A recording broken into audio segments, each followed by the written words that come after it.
Assalamualaikum warahmatullahi wabarakatuh. Selamat pagi dan salam sejahtera untuk kita semua.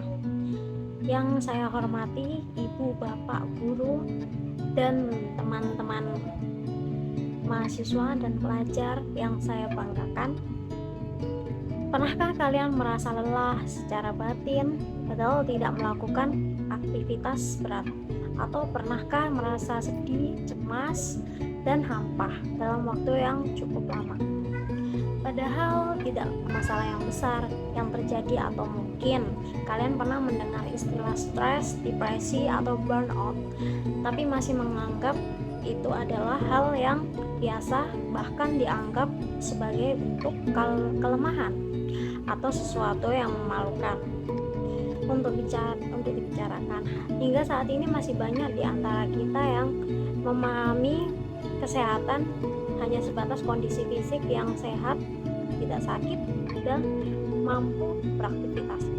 Padahal kesehatan memiliki dua pilar utama, yaitu kesehatan fisik dan kesehatan mental.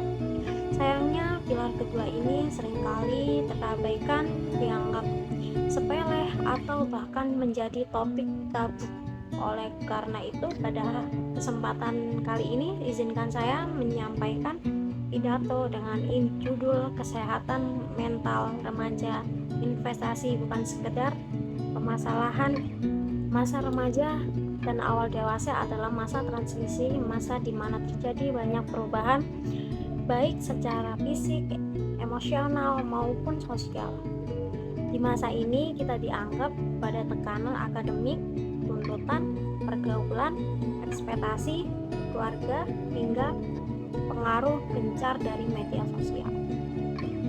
Tidak heran jika kelompok usia ini menjadi kelompok yang paling rentan mengalami gangguan kesehatan mental berdasarkan data dari Kementerian Kesehatan.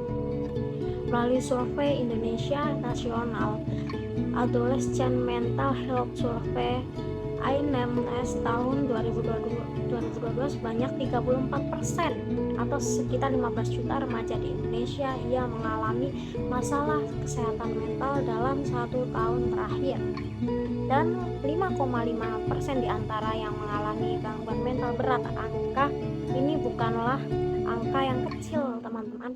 Artinya dari 10 orang remaja yang kita temui, hampir 4 orang di antara yang sedang berjuang dengan kondisi mental kesehatannya secara psikologis.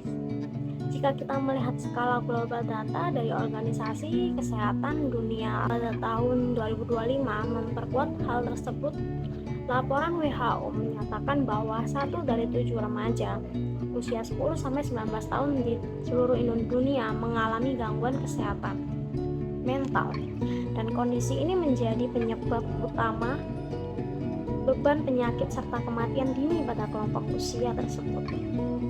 Membuktikan bahwa masalah ini bukan hanya terjadi di daerah kita, bukan hanya masalah individu, melainkan menjadi masalah bersama yang membutuhkan perhatian serius. Yang lebih mengkhawatirkan lagi adalah dampak yang ditimbulkan jika masalah ini dibiarkan berlarut-larut. Berdasarkan hasil survei Global School-Based Student Health Survey tahun 2023, presentasi pelajar pernah memiliki pikiran mengakhiri hidup meningkat dari 5,4% pada tahun 2015 menjadi 8,5%. Percobaan bunuh diri melonjak drastis dari 3,9% menjadi 10,7% dalam kurun waktu yang sama. Angka ini adalah peringatan keras bagi kita semua bahwa apa yang kita anggap cuma stres atau cuma sedang murung biasa berkembang menjadi kondisi yang berbahaya jika tidak mendapatkan perhatian dan penanganan yang tepat. Lalu, mengapa masalah ini terus meningkat? Salah satu penyebab utamanya adalah stigma, pandangan negatif yang masih melekat di masyarakat. Masih banyak orang yang menganggap bahwa orang yang memiliki masalah kesehatan mental adalah orang gila, orang lemah, atau kurang iman. Akibatnya, Mereka yang membutuhkan bantuan menjadi takut untuk bercerita, takut dihakimi, dan akhirnya memilih memendam semuanya sendirian sampai kondisinya semakin parah. Untuk teman-teman sebaya, jadilah pendengar yang baik. Jangan pernah meremehkan keluhan teman dengan berkata, "Ah, kamu lebay, cari sibuk sana," atau "itu cuma perasaan kamu aja." Kalimat seperti itu justru akan membuat mereka semakin terasingkan, tidak dihargai. Sebaliknya, tunjukkan bahwa kita peduli, bahwa tidak sendirian, dan dorong mereka mendapatkan bantuan yang tepat. Bagi bapak atau ibu guru dan orang tua, jadilah lingkungan yang aman dan suportif. Kurangi tekanan berlebihan terkait nilai atau prestasi dan lebih perhatikan bagaimana kondisi emosional dan kesehatan anak-anak. Ingatlah, presentasi akademik itu penting, tapi kesehatan mental adalah dasar agar presentasi itu bisa dicapai secara berkelanjutan. Sehat adalah investasi di masa depan, karena remaja yang sehat mental akan tumbuh menjadi generasi yang produktif, kreatif, dan mampu menghadapi tantangan hidup hingga dengan bijak.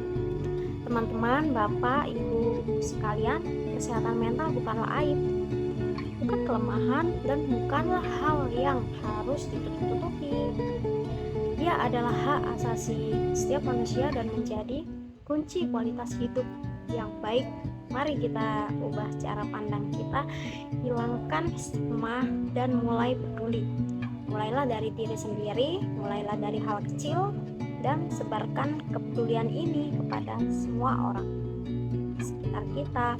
Karena pada akhirnya ketika kita menjaga kesehatan mental kita, sedang membangun fondasi yang kuat bagi diri sendiri.